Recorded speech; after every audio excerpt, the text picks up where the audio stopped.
Oh my goodness, Jamal Williams. You know what, Jenna? I know you work out every single day at 4 a.m. You have to try this for your pre-warm up right here. You got to do this. I used to do it back in the day, and it gets everything warmed up from your toes to your ankles, your knees, your hips. Oh. This is what you got to do. Look at that. So you got the Green Bay Boogie, and now we got the Jet Jig. Who does it better? You guys be the judge. Who does it better? No contest. Everyone else stretching. No Oh my goodness. I love it. Please stretch. All right, a controversial call last night. Jenna, Talk to me. carrying this much integrity around every day is a heavy load. But I have to admit, I'm okay with this call. Although upstairs when I was watching this, I started to lose my mind, and my whole family started to lose my mind, especially when we came back from commercial break and the ball was already being punted. Well, you know what? I am for in the grasp and protecting the quarterbacks, and I'm happy that Patrick Mahomes did not get hurt. And also, I'm happy that my buddy Cam Newton, if later on this season, if there's going to be in the grasp calls, I'm okay with it. The Patriots have benefited from a few of these, so I'm okay with this call. It is a burden of integrity that I have to deal with every day. Quarterback conundrum in New England. Yeah, I just do wonder when Wild says his whole family was going crazy. His youngest son, who's a Chiefs fan, he was going crazy happy about it. But okay, that's not the point. Point is this. What do these 5 people have in common? Scott Zolak, Boomer Esiason, Tom Curran, Charlie Casserly, and Peter King. Aside from the fact that 4 of those 5 I have immense respect for, all 5 of those people said Jarrett Stidham might start over Cam Newton. That Cam Newton...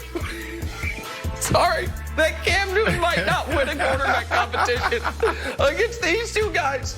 Stidham couldn't even start over Hoyer, who doesn't know how many timeouts you get to have, despite being in the league since before Brandon was drafted.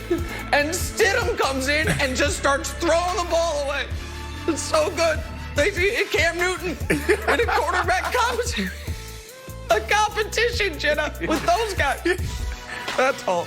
Maddening, Nick. Oh, I like this All right, I love this so much. This is Julius Randle's son. Look him up top. I'm open. I'm open. Over here, guys, I'm open. Under the hoop. Open. Right here. Pass me the ball. Pass. Forget it. I'll just put you here. I will take the ball. And then we are good. Because if you cannot give me the assist, I will notch the steal. That is little Kyden Randle in his 3-year-old rec basketball league. So good. The most precious thing you ever saw. Forget the assist. The steal is how this one will go down. Just put you just there, and I'm okay. We're good. And then he runs to Daddy, which is literally the cutest thing I ever saw. The Dallas Cowboys can use him. They need some tacklers. Yeah. Yes, they could. Back to the NFL now. So the winless Houston Texans announced yesterday that they fired head coach and general manager Bill O'Brien. This after 7 seasons at the helm. And while his Texans won 4 division titles, they never made it to an AFC championship game. They also traded away Jadeveon Clowney and DeAndre Hopkins, and while boasting one of the best quarterbacks in the game. Here is Bill O'Brien yesterday. I'm sorry that we couldn't get this team over the hump. We couldn't get it over the hump last year, the year before, but and obviously early on this year. But it wasn't from lack of effort. We did win 4 division championships here that we're very proud of. Won 4 division championships in 6 years. So we did a lot of good things here, but we didn't do enough. We didn't bring a Super Bowl to Houston, which I believe eventually someone will. I think this is a championship team that needs to get things turned around right now, but I believe in this team. Nick, what was your reaction to yesterday's news about Bill O'Brien? All right, let me say this on the front end. I think Bill O'Brien's a good person. I think I was in Houston when he was hired. I think he's done great stuff in the community. I do think his players like him. And I think that sometimes the commentary makes it seem like I dislike him as a person. I don't. And so let me say that before I do this thing I have to do here. This was such a long time coming. Bill O'Brien had 2 jobs, the head coach and the general manager, and he was terrible at both of them. And the timeline of Bill O'Brien's reign of terror in Houston goes like this. In year 2, he has Ryan Fitzpatrick on his roster. He trades him to Brandon's New York Jets so he can start Brian Hoyer. Thank you. He ended up, yeah, no problem. He ended up benching Brian Hoyer in game 1 for Ryan Mallett. He would do that again later. Year 2, he gives Brock Osweiler $72 million sight unseen without meeting him. Osweiler gets benched during the season for Tom Savage. In year 4, they have Deshaun Watson. He starts Tom Savage over Deshaun Watson in week 1 and then benches Savage at halftime of that game. That was the second time in 3 years his opening day starter didn't make it out of week 1, and it wasn't because of injury. And by the way, that year he traded Dwayne Brown, their left tackle, which started a whole domino effect of disasters for them. Year 5, they get a new GM, Brian Gaine.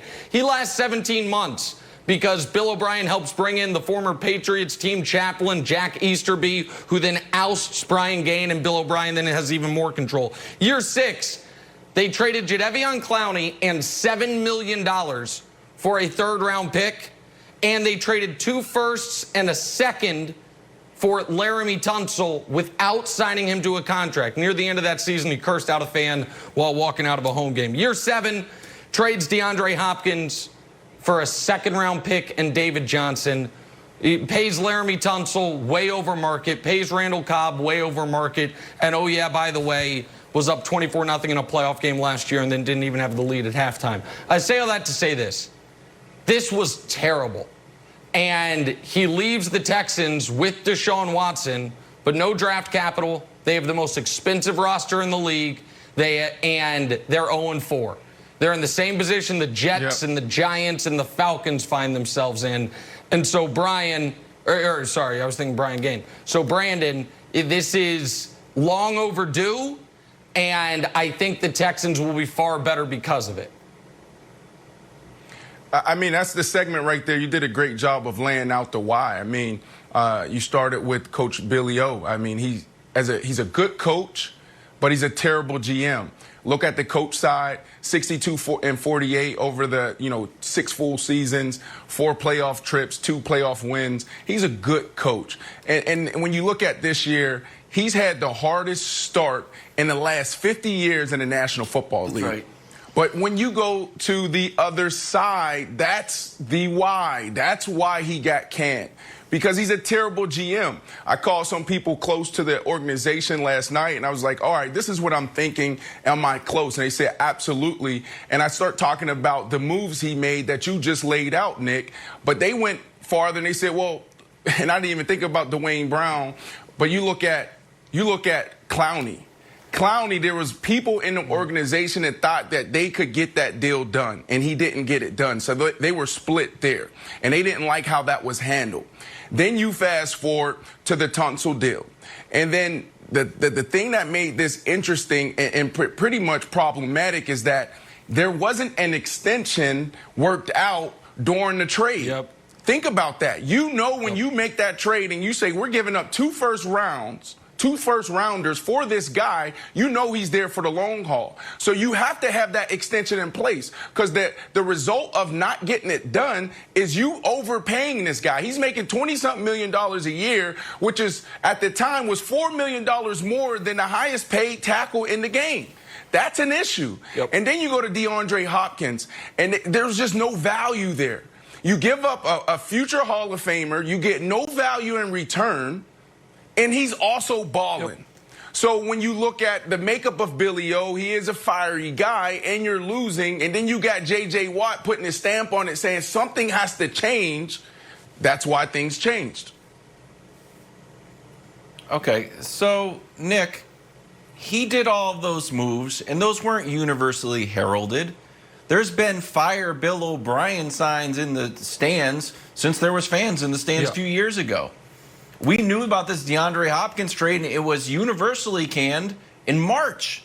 Obviously, they blew that lead against the Chiefs, and I guess nobody got over it. But he lost to your Chiefs, who are undefeated. He lost to the Ravens, who have only lost to the Chiefs.